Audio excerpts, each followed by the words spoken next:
Have you ever had the thought, gee, this really doesn't work for me? And then said nothing, did nothing? That quiet silence is often the first sign that you've just discovered a boundary. Now, we don't always know our boundaries in advance. Some we do. Some we discover them when something feels off, when irritation rises, when your body tightens, when someone does something and it just doesn't feel right, or and when you notice that internal reaction. That anger, that irritation is doing its job. Anger is often the signal that something important has been crossed. Your time, your respect, your values, your energy, or how you're being treated, or how someone else is being treated in your presence. When that signal goes unacknowledged, workplace stress increases and resentment builds. Your tone tends to shift and your energy changes. And here's the part that many leaders overlook. Silence, when we do nothing, silence gives that behavior permission. When nothing is said, the behavior continues. The other person doesn't know. And so it continues without awareness. I'm Dr. Julie Donley, and as a workplace stress expert and a leadership coach, I help leaders translate that anger into clarity and calm instead of letting it turn into resentment or conflict. I worked with a client recently who felt increasingly uncomfortable about how a superior referred to her in meetings. The comments weren't dramatic, but they were dismissive. She felt misrepresented. And each time it happened, she felt that signal, that doesn't work for me. She was afraid to address it and worried about being perceived as difficult. She wasn't sure how he was going to respond. She valued harmony. She also valued the relationship and professionalism and knew that this really was not representing the professionalism that she knew he, cared about.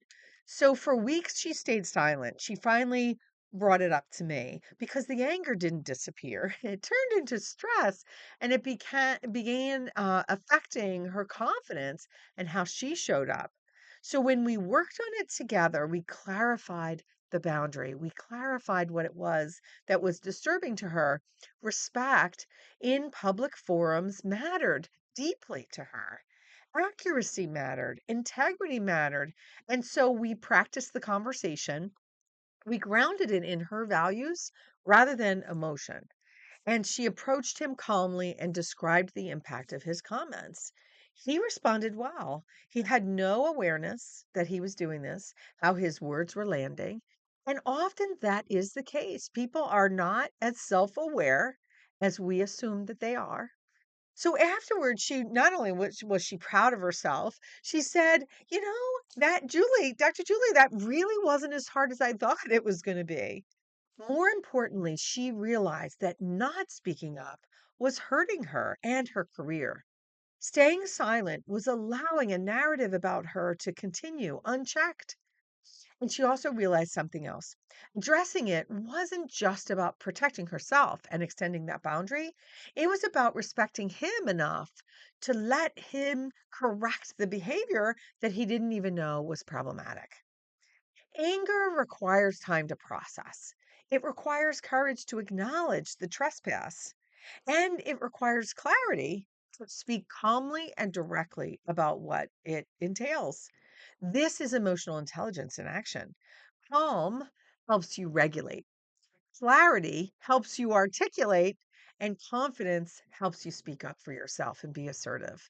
So when you notice the thought, this doesn't really work for me, take a moment to pause. Identify what value or boundary feels like someone walked on it. Decide what needs to change going forward. What do you want to see happen here? And then communicate it clearly and respectfully. Clear boundaries reduces stress. They protect your energy, they strengthen your executive presence, and they preserve trust. They also help build connection with that other person. So take a moment to reflect on your situation. Where might silence be giving permission to behavior that really needs to be addressed? Calm boundaries create clarity, and clarity strengthens your confidence, and confident communication reduces workplace stress.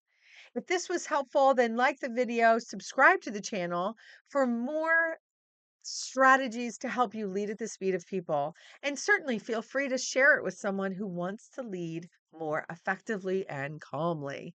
I'm Dr. Julie Donley. Till next time, happy leading.